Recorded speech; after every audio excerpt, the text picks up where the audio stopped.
In today's class, we will discuss about the muscles of mastication as well as all these muscles of mastication act on the TMJ joint, that is the temporomandibular joint.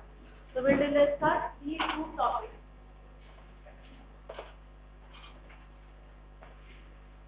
Basically, there are four principal muscles of mastication. These are temporalis, masseter, medial and lateral pterygoid. Apart from it, there are few accessory muscles of mastication, which are the supraoid muscles. जिसमें क्या आएगी? Digastric आएगी, gynoid, myloid, as well as buccinator. So these are the four muscles which act as an accessory muscles, जो कि आपको पहले पढ़ा दिया गया अलग-अलग. ठीक है, तो we will discuss the four principal muscles, that is masseter, temporalis, medial pterygoid and lateral pterygoid. And then after that we will discuss about the temporomandibular joint. So few features जो कि common है about the muscles of mastication, that all the muscles are present around the infratemporal fossa.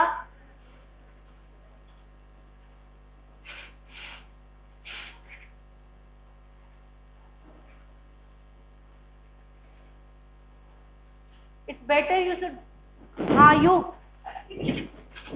should go outside and then talk.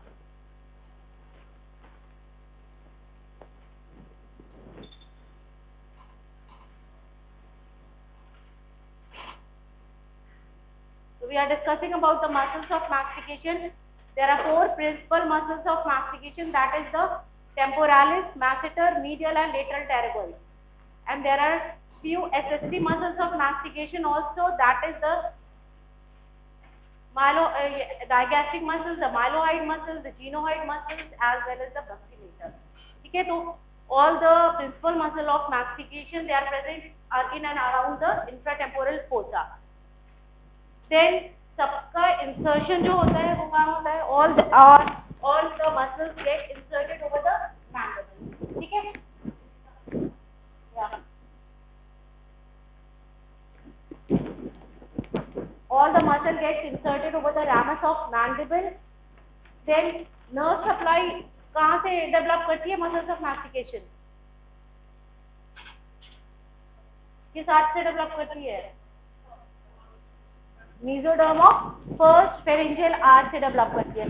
So as you all know that the nerve of the first pharyngeal arch is the mandibular division of trigeminal nerve. तो इसीलिए जितनी भी muscles of mastication होगी वो सब किससे supply होगी? It is supplied by the mandibular division of trigeminal nerve, and all muscles develop from the mesoderm of first pharyngeal arch. And action क्या होगा? सारी की सारी muscles of mastication क्या करेगी? Temporomandibular joint पे act करेगी. So these are the few common features about the muscle of mastication. सभी की सभी क्योंकि first pharyngeal arch से develop कर रही है, तो it is supplied by the mandibular division of trigeminal nerve, and all will act on the movement of mandible at the temporomandibular joint. So first about the temporalis muscle. This temporalis muscle is a fan-shaped muscle which is present in the temporal fossa. ठीक है? It is a fan-shaped. दिख रहा है आपको कि इसका shape क्या है? It is a fan-shaped muscle and it is present over the temporal fossa. The upper demarcation is the superior temporal line, over which the temporalis fascia get attached, and this temporalis fascia will cover the temporalis muscle. ठीक है? fan shaped muscle है, temporal fossa में present है, upper demarcation superior temporal line होगा, वहाँ पे temporal fascia attached होता है, it will cover the whole muscle. तो बेसिकली अगर origin देखा जाए, temporalis muscle arises from the temporal fossa. ठीक है? एक्सेप्ट टेम्पोरल फोसा में आपको याद होगा कि 4 बोन है ना? तो जो zygomatic का पोर्शन आता है उसको छोड़ करके बाकी जो 3 बोन है, स्फेनॉइड, फ्रंटल और टेम्पोरल, तो वहां से अराइज करेगी. ठीक है? एक्सेप्ट सिर्फ zygomatic वाला पोर्शन से वहां से नहीं अराइज करती है. और as well as it arises from the deeper aspect of the temporalis fascia as well. ठीक है? टेम्पोरल फोसा से तो अराइज कर ही रही है, और जो उसके ऊपर फेशिया कवर करके रखा हुआ है उस फेशिया के डीपर सरफेस से भी अराइज करती है. So this temporalis muscle arises from two places. It arises from the temporal fossa as well as from the deeper aspect of the temporalis fascia. तो उसको fascia cover करके रख रही है, उसके deeper aspect से भी arise कर रही है. Then the muscle converges, form a tendon, and then it passes below the behind the zygomatic. Zygomatic arch और टेम्पोरल फोसा के बीच का जो स्पेस है उससे पास करेगी and it will get inserted over the there are two processes in the mandible. This is the coronoid process and this is the condylar process or the head of the mandible. It get inserted over the tip, the medial margin, the anterior जो border है, as well as the medial surface of this coronoid process of mandible. ठीक है?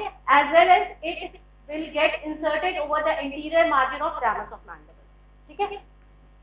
यही ऊपर process है और बाकी नीचे एंटीरियर. ये पूरा ramus of mandible है जिसके ऊपर दो प्रोसेस है. तो ये कॉर्नोइड प्रोसेस के टिप से इसकी एंटीरियर बॉर्डर से as well as anterior border of ramus of mandible और कॉर्नोइड प्रोसेस का जो अंदर वाला सरफेस होगा that is the medial surface, वहां पे भी जाके इंसर्ट होती है.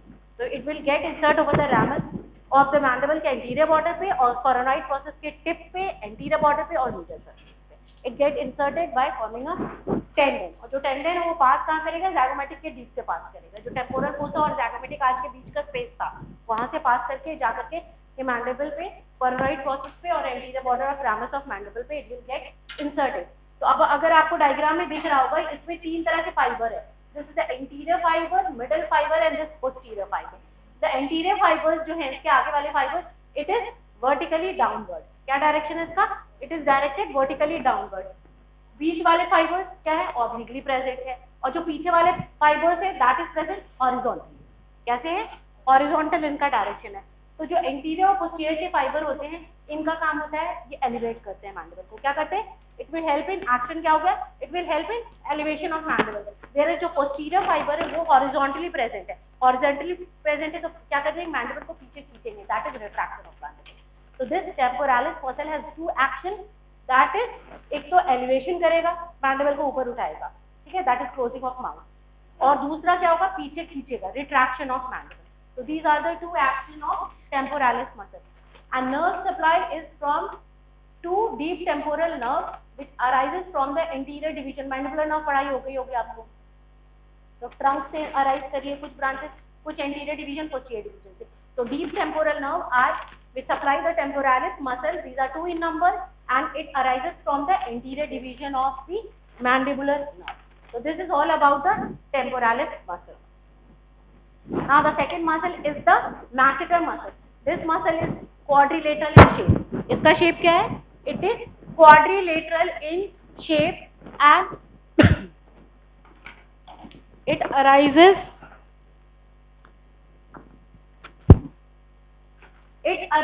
from the maxillary process of zygomatic bone. पढ़ा है सबने ना? It arises from the maxillary process. इसमें भी ना क्या करते हैं? मैसेटर को हम तीन पार्ट में डिवाइड कर देंगे. Anterior, middle and posterior fibre. ठीक है?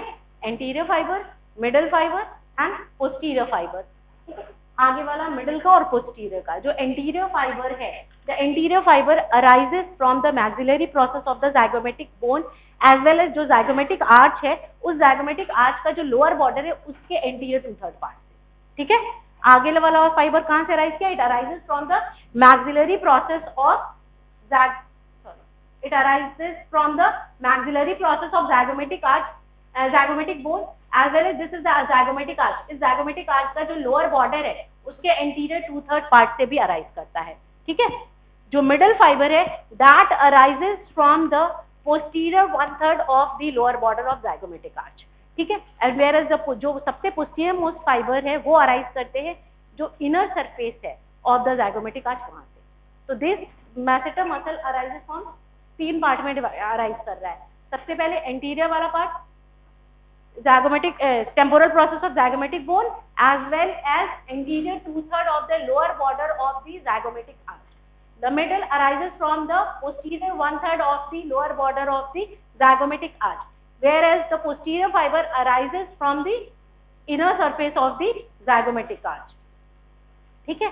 उसके बाद the fibers runs downward and backward. दिख रहा है आपको डायग्राम में? It is running downward and backward. And जो आगे वाले फाइबर है वो कहाँ इंसर्ट हो जाएंगे? जो पोस्टीरियर बॉर्डर ऑफ ये है. ठीक है? पोस्टीरियर बॉर्डर और जो ये सरफेस है मैंडिबल का वहां पे. ठीक है ना? Lateral surface of mandible. जो मिडल वाले फाइबर्स है वो mid part of the lateral surface of ramus of mandible. और जो सबसे डीप वाले फाइबर है, पोस्टीरियर वाले फाइबर है, वो अपर पार्ट में, और जो कोरोनॉइड प्रोसेस का लेटरल सरफेस होगा वहां पे अटैच्ड हो जाएंगे, ठीक है। तो बैकवर्ड जा रहा है, जो सबसे आगे आ रहा है वो सबसे पीछे जा रहा है, जो मिड में आ रहा है वो सेंटर में आ रहा है, और जो पीछे से आ रहा है वो आगे जा रहा है कोरोनॉइड प्रोसेस से। तो this is all about the insertion of masseter muscle. इसका नर्व सप्लाई क्या होगा? मैसेट्रिक नर्व से होगा, which also arise from the anterior division of है ना, mandibular branch of trigeminal nerve. तो वहां से अराइज करेगी, ये नर्व सप्लाई होगी। और इसका एक्शन क्या होता है? मैसेटर का एक्शन क्या है? इसको भी, ये भी एलिवेशन में हेल्प करती है, ठीक है। क्या हेल्प करती है? It will also elevate. Temporalis का क्या था? एलिवेट कर रहा था और पीछे रिट्रैक्ट कर रहा था, बट मैसेटर का क्या है? It will elevate the mandible. Now the third muscle, that is the lateral pterygoid muscle. This lateral pterygoid आपने नॉर्मा बेसालिस में भी पढ़ा होगा। Lateral pterygoid has got two head, one is called the upper head of lateral pterygoid muscle and one is called, और इसका shape क्या है? Conical shape है, जिसका एपेक्स नीचे है, बैकवर्ड है, and the base is directed forward, ठीक है। Apex is directed backward and base is directed forward, और ये किसकी शेप का है? कोन की शेप का है, कॉनिकल शेप मसल है। This lateral pterygoid has got two head, an upper head and a lower head. The upper head of the lateral pterygoid muscle arises from the infratemporal surface of greater wing as well as जो उसका margin है infratemporal crest, वहां से arise करती है, ठीक है। So the upper head arises from two places, that is the infratemporal surface of greater wing of sphenoid as well as the infratemporal crest, यहाँ से upper head arise करता है। Whereas the lower head arises from the lateral pterygoid plate, उसके भी कौन से surface से? lateral surface। So the lower head arises from the lateral surface of lateral pterygoid plate. Then दोनों हेड है वो बैकवर्ड मूव करेगा, कन्वर्ज करके फ्यूज कर जाएगा एंड टेंडन बनाएगा, और उसका जो इंसर्शन होगा दैट इज, जो दूसरा प्रोसेस है मैंडिबल का, that is the condylar process. उस कॉन्डाइलर प्रोसेस के एंटीरियरली एक फोविया है, एक डिप्रेशन है, जिसको हम क्या कहते हैं? टेरागोइड फोविया कहते हैं, ठीक है। The condylar process on it's anterior aspect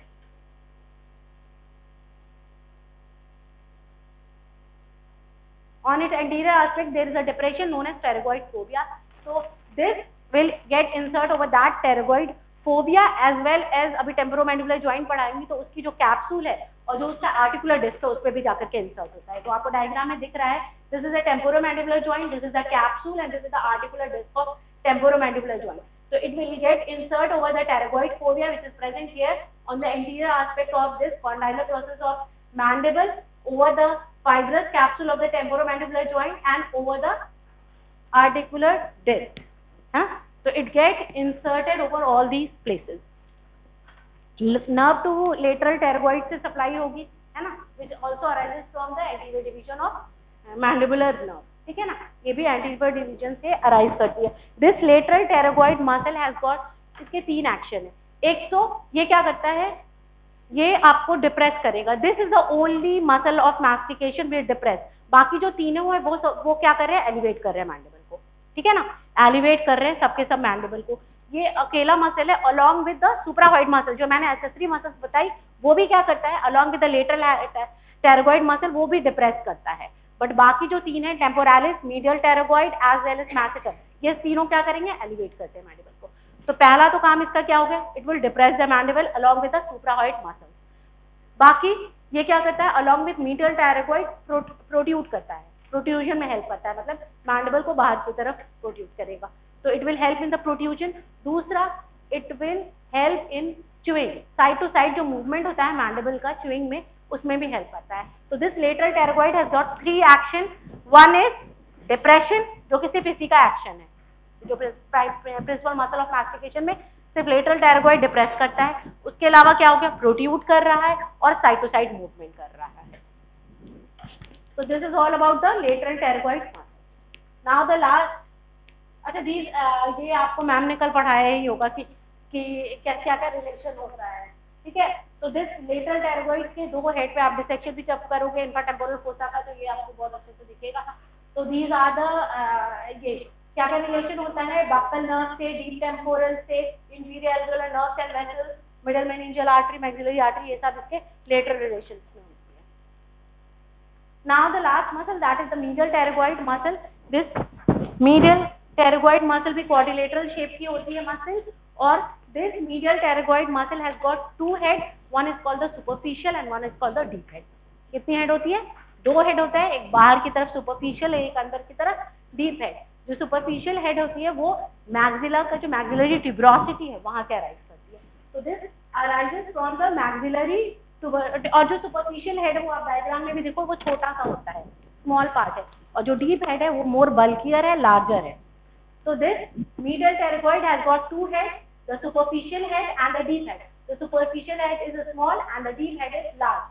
The superficial head arises from the maxillary tuberosity. Maxilla के posterior surface में एक elevation है जिसको maxillary tuberosity कहते हैं, वहां से arise करती है. Whereas deep head कहाँ से arise कर रही है? Lateral pterygoid plate के medial surface से arise कर रही है. Both the pterygoid arises from the lateral pterygoid plate, है ना. Medial pterygoid से नहीं arise करती है, दोनों lateral pterygoid. So lateral pterygoid lateral surface से और medial pterygoid medial surface of the lateral pterygoid plate. So this is the deep head which arises from the medial surface of the lateral pterygoid plate. Then both the muscle runs downward and backward. ठीक है, कहाँ run कर रही है? Downward and backward दिख रहा है, और इसका इंसर्शन आपको दिख रहा होगा डॉटेड लाइन में दिख रही है, because it get inserted over the medial surface of ramus of mandible. अंदर की तरफ जो सरफेस है ना, इसीलिए यहाँ पे डायग्राम में आपको डॉटेड दिख रहा है. So it gets inserted over the medial surface or as well as over the angle of mandible. ठीक है ना, वहां पे जाकर के इंसर्ट होगी ये. इसका नर्व सप्लाई क्या होगा? Nerve to medial pterygoid which arises from the trunk of mandibular nerve, है ना. वो जो मेन ट्रंक है वहां से अराइज करती है. बाकी तीनों कहाँ से अराइज कर रही थी? Anterior division of mandibular nerve, but it arises from the main trunk of, है ना, वहां से अराइज करेगी main trunk of mandibular nerve. और इसका एक्शन क्या क्या होगा? एक तो एलिवेशन कराएगी, है ना. बाकी दोनों जो लेटरल pterygoid का था वो सेम रहेगा, that is protrusion as well as side to side chewing movement, है ना. तो मीडियल pterygoid और लेटरल pterygoid साथ में मिलकर के प्रोड्यूस करती है. दूसरा, दोनों मिलकर के च्यूइंग में हेल्प करती है, साइड टू साइड मूवमेंट में. बट डिफरेंस क्या है? मीडियल pterygoid एलिवेट करती है, लेटरल pterygoid डिप्रेस करती है. ठीक है, आई होप आप सबको समझ में आ गया होगा कि क्या क्या एक्शन है. फिर से हम देखेंगे जब we will discuss about the temporomandibular joint. Now the TMJ joint.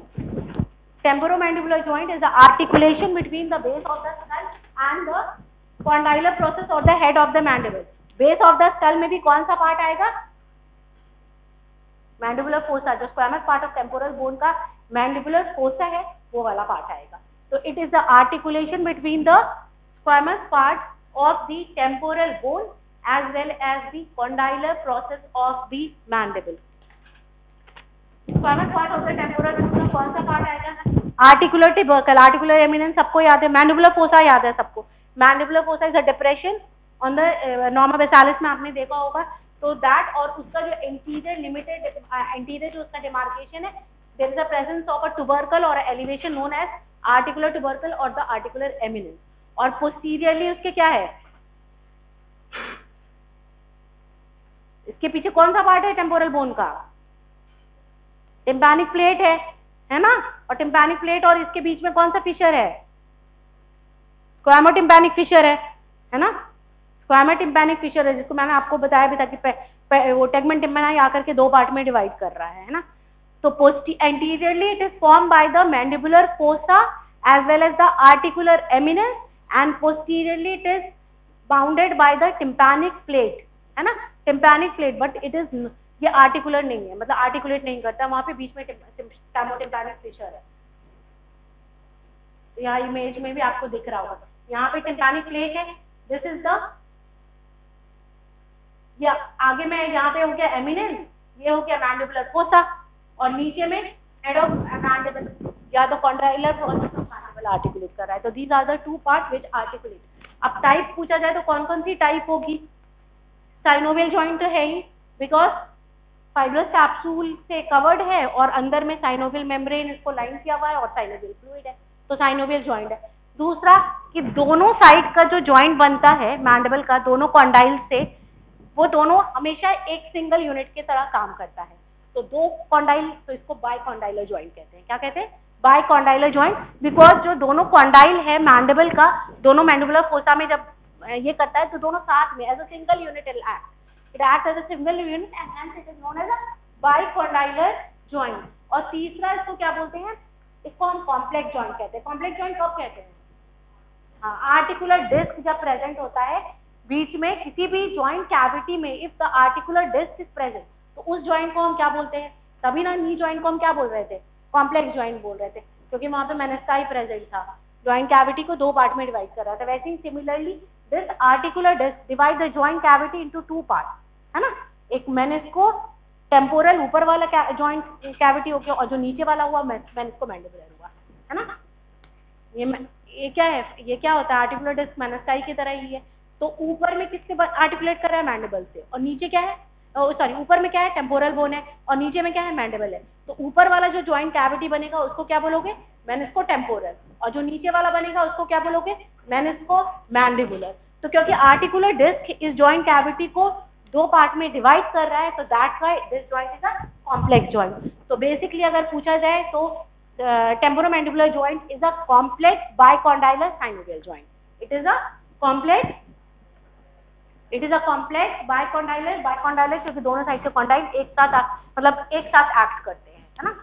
और साइनोवियल जॉइंट जो है, तो it is a complex bicondylar synovial joint. Now the articular surface के फीचर्स क्या है? ऊपर में टेम्पोरल बोन और नीचे में हेड ऑफ मैंडिबल। तो दिस इज द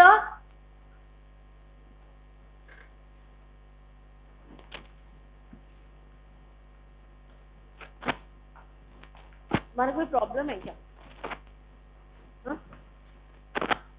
तुम उठ जाओ वहां से, गेट अप,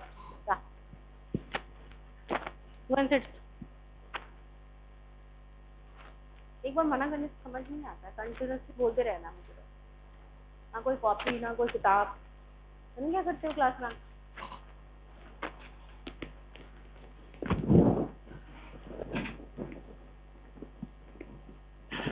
अपने सुबह सुबह की एनर्जी क्यों वेस्ट कर देते हो?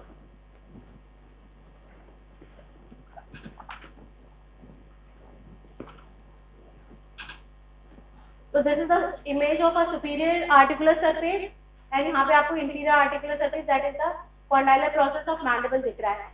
It has a articular fossa that is the mandibular fossa. Anteriorly it is demarcated by the articular eminence, उसी को आर्टिकुलर ट्यूबरकल कहते हैं।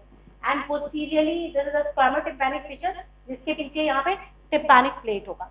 तो दो इसका जो एंटीरियर आर्टिकुलर सरफेस है वो टिम्पैनिक प्लेट नहीं होगा, tympanic plate is a non articular part, ठीक है ना।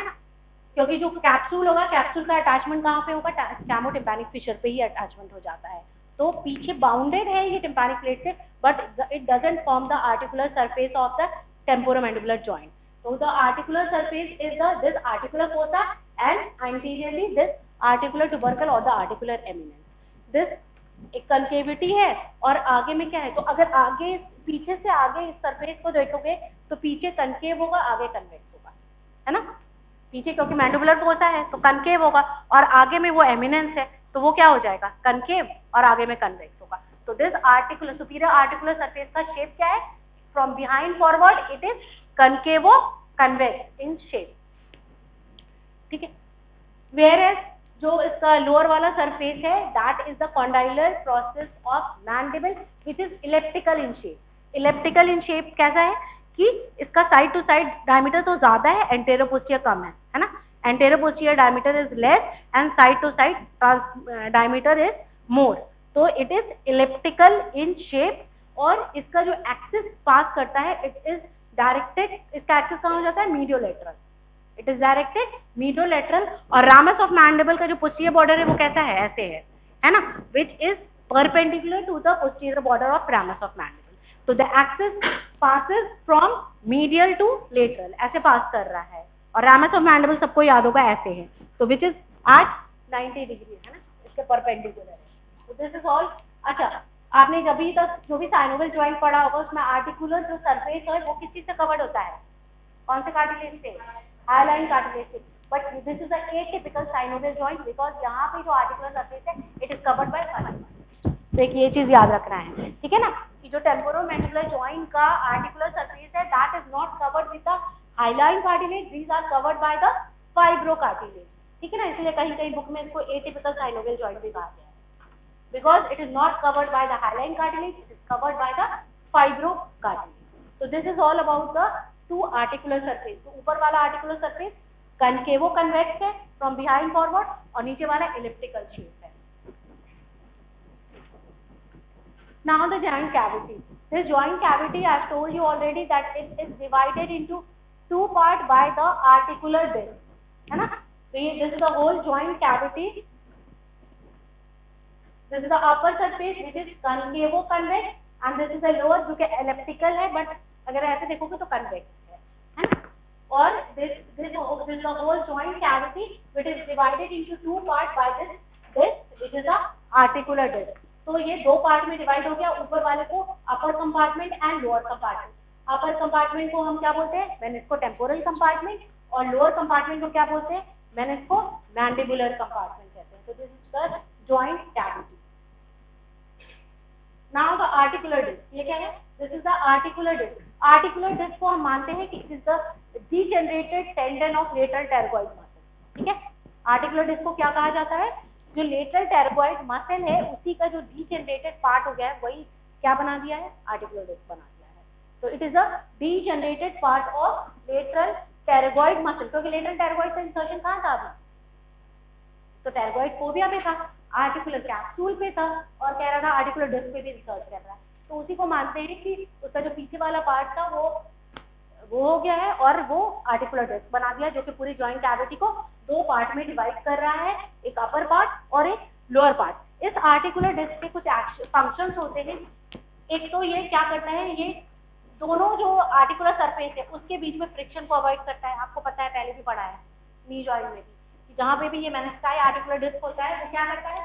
एक तो फ्रिक्शन को कम करता है, दूसरा कुशन की तरह एक्ट करता है ना? It will act like a cushion. Cushion की तरह एक्ट करेगा तो क्या करेगा? शॉक ऑब्जर्वर की तरह एक्ट करेगा, है ना? बीच में कुशन की तरह है which will help in a shock observer की तरह एक्ट करेगा। दूसरा क्या करेगा? क्योंकि ये ज्वाइंट कैविटी को दो पार्ट में डिवाइड कर दिया है तो रेंज ऑफ मूवमेंट को बढ़ा देगा।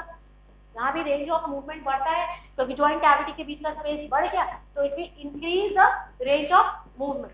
दूसरा, जो भी वेट पड़ रहा है मैंडिबल पे, उस वेट को डिस्ट्रीब्यूट करने में हेल्प करता है। It will help in the distribution of weight. और basically these are the function. सबको समझ में आ गया?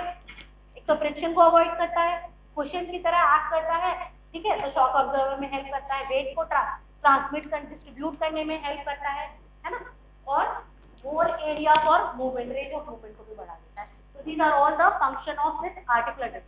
अच्छा, इस आर्टिकुलर डिस्क का शेप क्या है? It is oval in shape, और बना में किस चीज से है? फाइब्रोकार्टिलेज से बना है। किस चीज का बना हुआ है? It is of fibrocartilage. तो क्या है? मेनली कोलेजन फाइबर है और कुछ कार्टिलेज सेल्स है।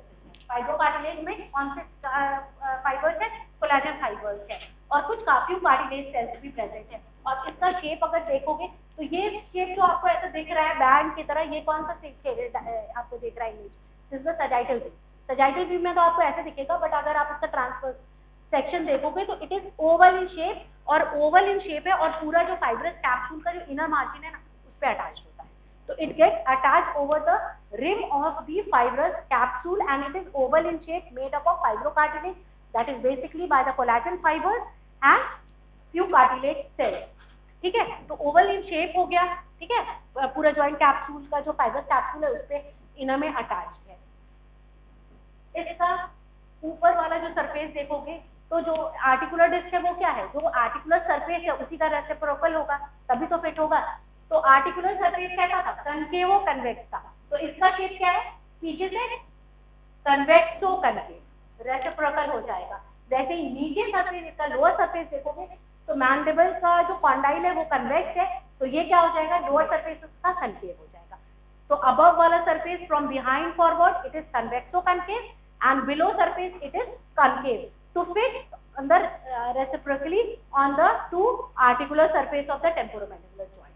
ठीक है, this articular disc it is divided into 5 parts. इसको कहते हैं ना कि ये इसका जो 5 different divisions हैं, और इसको मानते हैं कि degenerated part है lateral tergoid muscle का। तो देखो anterior to posterior it is divided into 5 parts. तो आर्टिकुलर डिस्क के पार्ट क्या है? सबसे पहले आगे में एंटीरियर एक्सटेंशन है, फिर एंटीरियर बैंड है, फिर इंटरमीडिएट जोन है, फिर पोस्टीरियर बैंड है, और पीछे जाकर के ये डिवाइड हो जाता है दो पार्ट में, जिसको कहते हैं बायलैमेलर एक्सटेंशन। क्या कहते हैं? बायलैमेलर, क्योंकि ये दो पार्ट में डिवाइड होते हैं। और इन दो डिवीजन के बीच में जो ये वाला पोर्शन है, this is filled by the venous plexus. किस चीज से फिल्ड है? Venous plexus. यहाँ पे वेनस प्लेक्सस होता है। और जो ये बायलैमिनार डिवाइड हुआ है, तो अपर वाला तो स्टैमोटिम्पैनिक फिशर पे जाकर के अटैच हो जाता है, और जो लोअर वाला हो जाता है वो जो हेड ऑफ मैंडिबल का पोस्टीरियर पार्ट है वहां पे जाकर के अटैच हो जाता है। और आगे वाला कहाँ पे? वो लेटरल टेरगोइड से कंटिन्यूअस है, फाइब्रस कैप्सूल पे अटैच हो रहा है, और उससे के थ्रू वो लेटरल टेरगोइड में कंटिन्यूअस है। समझ में आया सबको?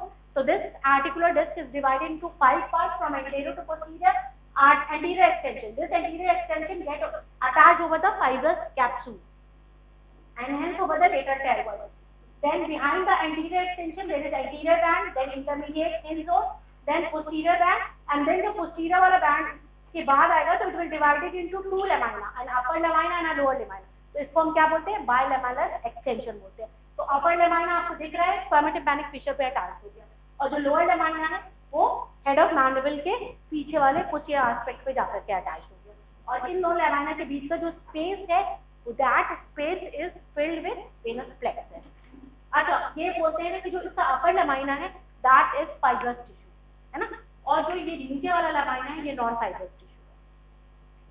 ठीक है, यहाँ पे कोई भी फाइबर नहीं है। This is the fibrous made up of fibrous tissue and this lower lamina is made up of non-fibrous tissue.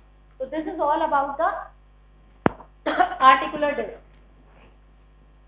So this articular disc क्या किया? इसने joint cavity को दो पार्ट में डिवाइड कर दिया। तो एक चीज इम्पोर्टेंट है कि अपर वाला जो joint cavity है वहाँ पे जो मूवमेंट होता है वहाँ पे सिर्फ ग्लाइडिंग होती है ना, और जो नीचे वाला कैविटी है दैट इज द मेनिस्कोमैंडिबुलर, वहाँ पे ग्लाइडिंग मूवमेंट भी होगा और रोटेशनल मूवमेंट भी होगा। ठीक है, तो अपर वाले compartment that is the meniscotemporal compartment, that वहां पे क्या होगा? सिर्फ और सिर्फ ग्लाइड करेगा। तो ग्लाइड करेगा तो क्या होगा? कौन सा मूवमेंट होगा?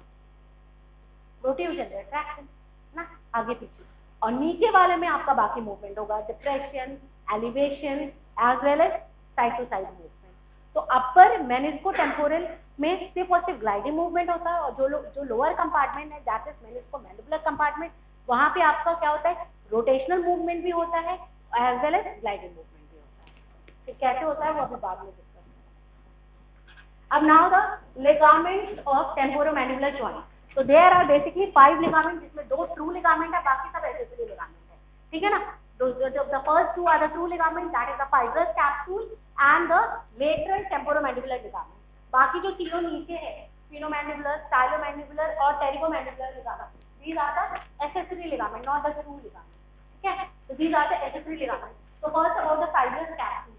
Fibrous capsule क्या होता है? fibrous स्टाफ होता है जिससे पूरे joint cavity को कवर करता है। ठीक है, तो above it is this fibrous capsule is attached above. above कहाँ पे अटैच होगा? आगे में, तो आर्टिकुलर जो एलिमेंट था वहाँ अटैच होगा। ठीक है, जो मैंडिबुलर फोसा है उसकी बाउंड्री पे अटैच होगा, और पीछे कहाँ हो जाएगा? स्टैमोटिम्पैनिक फिशर पे अटैच हो जाएगा। तो this is the upper attachment of fibrous capsule, articular tubercle or articular eminence, then the boundary of mandibular fossa and behind mother on the stamatotympanic fissure. नीचे कहाँ पे अटैच होगा? इट विल जो condylar process है उसके नीचे वाला जो पार्ट होता है ना, हेड, उसको हम कहते हैं नेक ऑफ मैंडिबल। तो उस नेक ऑफ मैंडिबल में सराउंड करेगा। तो this fibrous capsule get attach above on the articular tubercle, fossa of margin of mandibular fossa and the spermatotympanic fissure, and below it get attached over the neck of mandible. ठीक है, तो अब और जो मैंने अभी क्या बताया, तो जो आपका आर्टिकुलर डिस्क है वो इनर सरफेस ऑफ जो आपका फाइब्रस कैप्सूल है उस पे अटैच्ड है। तो जो ये आर्टिकुलर डिस्क अटैच्ड हुआ उस पे, तो जो ऊपर वाला फाइब्रस कैप्सूल होता है वो लूज होता है, जो नीचे वाला फाइब्रस कैप्सूल होता है ना वो काफी टाइट होता है। ठीक है, समझ में आ गया? आर्टिकुलर डिस्क के ऊपर वाला भी कैप्सूल होगा और नीचे भी कैप्सूल होगा। तो जो नीचे वाला कैप्सूल है दैट इज वेरी टाइट और ऊपर वाला लूज है। ठीक है ना, that is loose in position. तो this is all about the fibrous capsule, and this fibrous capsule is lined inside by the synovial membrane, और अंदर क्या होगा? साइनोवियल फ्लूइड होगा। ठीक है, so this is all about the fibrous capsule. Now the next ligament, that is the lateral or the temporomandibular ligament. ठीक है ना, तो लेटरल और टेम्पोरोमैंडिबुलर लिगामेंट क्या है? जो फाइब्रस कैप्सूल का लेटरल पार्ट है वही थिकेंड हो गया और क्या बना दिया है, लेटरल टेम्पोरोमैंडिबुलर लिगामेंट। तो दैट्स व्हाई इसको भी हम क्या कह रहे हैं, ये ट्रू लिगामेंट है, क्योंकि ये क्या है, ये फाइब्रस कैप्सूल का इटसेल्फ ही थिकनिंग है। तो lateral side of fibrous capsule का वो थिकेंड होकर के क्या बना दिया, लेटरल और द टेम्पोरोमैंडिबुलर लिगामेंट। तो ये लेटरल टेम्पोरोमैंडिबुलर लिगामेंट कहाँ से कहाँ तक एक्सटेंड करता है, it will extend from the articular eminence. Articular eminence, root of zygoma सबने देखा है ना, एक एलिवेशन होता है, डाउनवर्ड प्रोजेक्शन है रूट ऑफ जाइगोमा। तो आर्टिकुलर एमिनेंस ऑफ द और द रूट ऑफ जाइगोमा से एक्सटेंड करता है और नीचे जाकर के जो नेक ऑफ मैंडिबल है उसका जो पोस्टीरियर पार्ट है वहां पे जाकर के खत्म हो जाता है। क्योंकि मैंने क्या बताया कि ये फाइब्रस कैप्सूल का ही लेटरल पार्ट है। तो ऊपर में anteriorly it get attached over the articular eminence on the root of zygoma, and here it will get attached over the posterior border of neck of mandible. So this is the lateral or the temporomandibular ligament, which is the true ligament, and it is the thickening of the fibrous capsule itself. Now the third ligament is the sphenomandibular ligament. Normal Bacillus में पढ़ा होगा, spine of sphenoid. कहाँ है spine of sphenoid? जो आपका इंफ्राटेम्पोरल surface और greater wing of sphenoid है, उसका जो पोस्टेरोमीडियल और पोस्टेरोलेटरल मार्जिन था, उसका जो मिड पॉइंट है, वहां पे एक प्रोजेक्शन है, दैट इज, जिसको हम क्या बोलते हैं, स्पाइन ऑफ स्फेनॉइड। उस स्पाइन ऑफ स्फेनॉइड से लेकर के जब मैंडिबल पढ़ोगे तो मैंडिबल का जो मीडियल सरफेस है उस पे एक फोरामेन है, दैट इज मैंडिबुलर फोरामेन, और उस फोरामेन से जो लोअर बाउंड्री है वहां पे एक टंग लाइक प्रोजेक्शन है जिसको हम लिंगुला कहते हैं।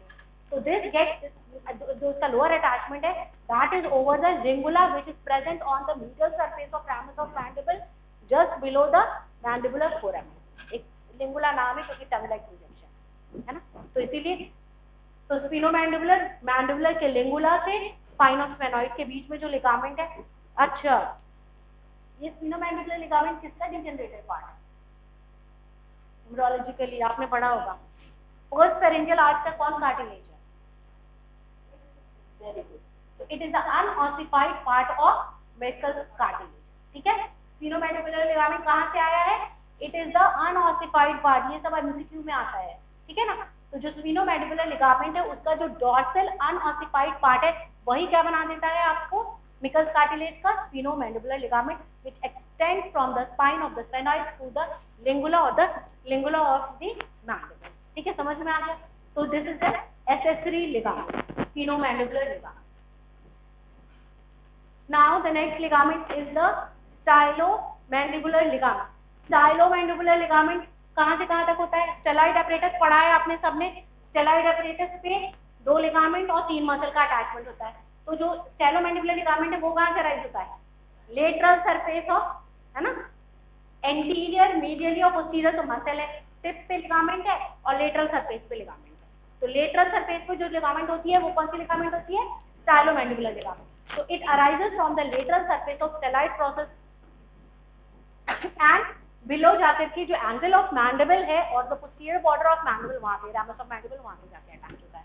तो this is the stylomandibular ligament which arises from the lateral surface of styloid process of stelloid process and below to the angle of mandible. So this is the stylomandibular ligament which is also an accessory ligament. ये कैसे बना है, वो तो Mikal cartilage का unossified part, और ये तो मैंने ही पढ़ा है, वो पता नहीं कितनी बार बोला था क्लास में। Deep cervical fascia, investing layer of deep cervical fascia, याद है कि पहले उसने सब मैंडिबुलर ग्लैंड को इनक्लोज किया, यहाँ गया तो फिर पैरेटिस को इनक्लोज किया, फिर ऊपर गया, एक तो जाइगोमेटिक आर्च पे अटैच हो गया, एक लमाइनोइड पीछे चला गया था। तो जो पीछे चला गया तो वही तो क्या बन रहा था, थिक होकर के क्या बना रहा था, स्टाइलोमैंडिबुलर लिगामेंट। तो अगर इसके बारे में पूछा जाए ये कहाँ से आया है, तो ये डीप सर्वाइकल फेशिया से आया है। और स्फीनोमैंडिबुलर पूछा जाए कहाँ से आया है, तो वो dorsal unossified part of Meckel cartilage से आया है। ठीक है, तो this is all about the stylomandibular ligament. Now the last ligament that is the pterygomandibular ligament. अच्छा, टेरिगोमैंडिबुलर लिगामेंट, टेरिकुलॉइड ह्यूमरस सबने देखा होगा, मीडियल टेरिगॉइड प्लेट सबने देखा है। मीडियल टेरिगॉइड प्लेट का जो लोअर पोर्शन है, posterior border medial pterygoid plate का जो पोस्टीरियर बॉर्डर है उसके लोअर पोर्शन में एक हुक लाइक प्रोजेक्शन है जिसको हम क्या बोलते हैं, टेरिगॉइड ह्यूमरस, जिसके ऊपर टेंसर पैलेटी मसल बाइंड करती है। उस टेरिगॉइड ह्यूमरस से लेकर के आपका जो थर्ड मोलर टीथ है ना, जो थर्ड मोलर है उसके पोस्टीरियर एस्पेक्ट पे जो एक लिगामेंट आती है उसको उसको हम क्या बोलते हैं, टेरिगोमैंडिबुलर लिगामेंट। समझ में आ गया टेरिगोमैंडिबुलर लिगामेंट कहाँ से कहाँ तक एक्सटेंड करता है। ये भी एक accessory ligament which extend from the pterygoid humerus which is present on the lower portion of the posterior border of medial pterygoid plane. And इसका दूसरा अटैचमेंट कहाँ है, जो थर्ड मोलर टीथ, जो सबसे पीछे वाली मोलर टीथ है, उसके पीछे वाले पोर्शन में जाकर के अटैच हुआ है। तो this is the pterygomandibular ligament ना, ये this is the pterygomandibular ligament. So these are all the ligaments of temporomandibular joint. Fibrous capsule, lateral mandibular ligament, apart from it, stylomandibular, sphenomandibular, and the pterygomandibular ligament. अब now the relation तो आप ऐसे ही पढ़ लेना। बाहर में क्या होगा, अच्छा temporomandibular joint बोलते हैं subcutaneous है बाहर lateral side। तो अब क्या क्या होता है, स्किन है, फेशिया है, पैरेटिक ग्लैंड है, और जो फेशियल का फेशियल नर्व की टेम्पोरल ब्रांच की बोथ के रिलेशन में आएगी। So the lateral relation is skin, fascia, parotid gland, and the temporal branch of facial nerve.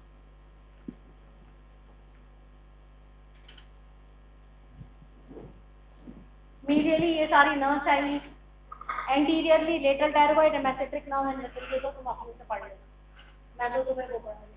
Nerve supply क्या है, दो nerve से होती है, auriculotemporal nerve and mesenteric nerve से, ठीक है।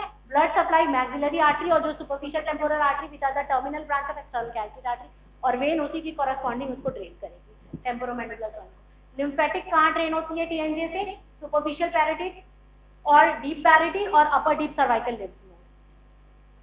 अब now the stability of the joint, joint की स्टेबिलिटी कौन मेंटेन करता है, तो पहली बात कि बोन मेंटेन करेगा। तो कौन सी बोन, एंटीरियरली कौन सी, आर्टिकुलर ट्यूबरकल है, और पीछे पोस्टीरियर ग्लेनोइड ट्यूबरकल है। तो आगे पोस्टीरियर ग्लेनोइड ट्यूबरकल इसको पीछे डिस्प्लेस नहीं होना चाहता है, और आर्टिकुलर एमिनेंस इसको आगे डिस्प्लेस नहीं होना चाहता है। दूसरा है लिगामेंट, जो लेटरल टेरागॉइड लिगामेंट, जो लेटरल मैंडिबुलर लिगामेंट है, वो इसको पोस्टीरियरली डिस्प्लेस नहीं होने देता है, ठीक है। मसल्स में क्या कर रहा है, जो टेम्पोरालिस का पोस्टीरियर फाइबर है वो इसको पीछे खींच करके रख रहा है, तो वो इसको एंटीरियर डिस्प्लेस नहीं होने देता, और लेटरल टेरागॉइड इसको आगे खींच करके रख रहा है, तो वो पोस्टीरियर डिस्प्लेस नहीं होने देता। तो मसल, और दूसरा पोजीशन ऑफ मैंडिबल बहुत इंपॉर्टेंट है। दो तरह का पोजीशन होता है, एक रेस्टिंग पोजीशन होता है, एक एक्लूडेड पोजीशन होता है। जब हम अपना मुंह ऐसे बंद करते हैं, लिप एक दूसरे से अप्रोक्सीमेट होता है, तो आप फील करोगे कि मैक्सिला और मैंडिबल दोनों एक दूसरे को ऑक्लूड नहीं कर रहा है, ऐसा थोड़ी रहता है, थोड़ा सा गैप रहता है 2 to 4 mm। तो उस पोजीशन को हम क्या बोलते हैं, रेस्टिंग पोजीशन बोलते हैं, ठीक है। बट अगर हम दोनों डिस्क को एक दूसरे पे चढ़ा लेंगे तो इस पोजीशन को क्या बोलते हैं, हम ऑक्लूडेड पोजीशन कहते हैं, ठीक है।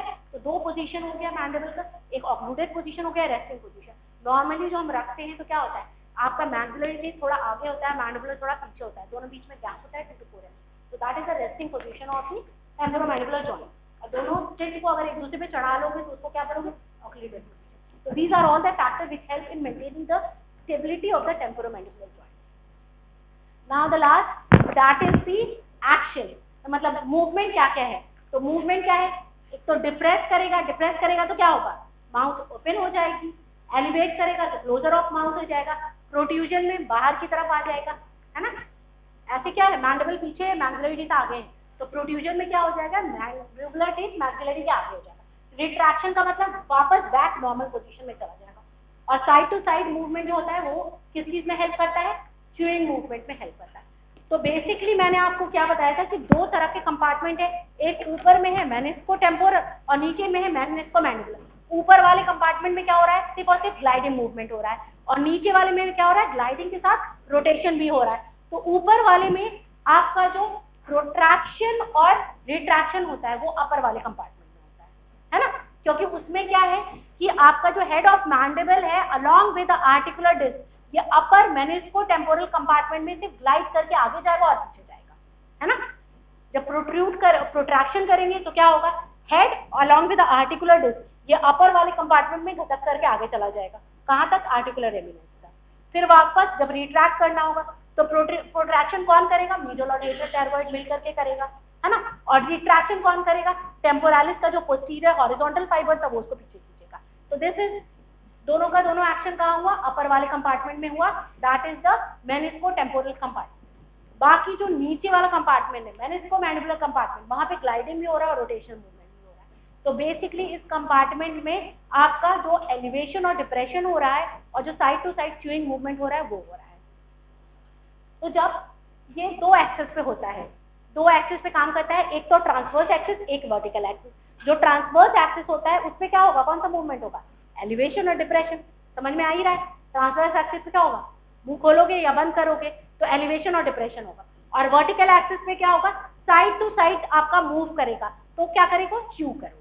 तो वर्टिकल लोअर कंपार्टमेंट में दो एक्सिस पे वर्क हुआ, एक ट्रांसवर्स एक्सिस पे तो एलिवेशन डिप्रेशन, और एक वर्टिकल एक्सिस पे तो च्यूइंग मूवमेंट होगा। तो जो ये ट्रांसवर्स एक्सिस है वो कहाँ से पास करता है, this will pass from the, जो ये है angle of head of mandible है उसके सेंटर से पास करता है। तो ये ट्रांसवर्स एक्सिस ऐसे होता है। और जो वर्टिकल एक्सिस, जो रामस ऑफ मैंडिबल का पोस्टीरियर बॉर्डर है वो उसका वर्टिकल एक्सिस है। तो वहां पे क्या होगा, रोटेशनल मूवमेंट होगा, तो हम च्यू करेंगे। तो बेसिकली क्या है, जब हम डिप्रेस करते हैं तो सबसे पहले क्या होता है, जो अपर वाला कंपार्टमेंट है उसमें हेड और आर्टिकुलर डिस्क जो होता है वो, तुम चारों को ना मैं ग्लास से बाहर फेंक दूंगी।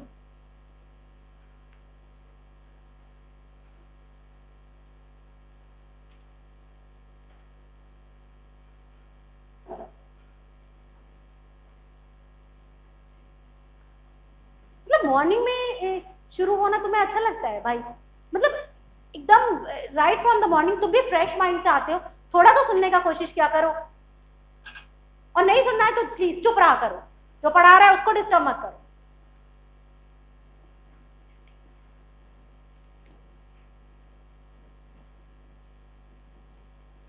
मैं क्या बता रही थी, एलिवेशन और डिप्रेशन। तो जब डिप्रेशन करते हैं तो सबसे पहले क्या होता है कि अपर कंपार्टमेंट में जो हेड है अलॉन्ग विद आर्टिकुलर डिस्क पहले ग्लाइड करेगा, उसके बाद जो लोअर कंपार्टमेंट है वहां पे हेड का रोटेशन होता है, ठीक है।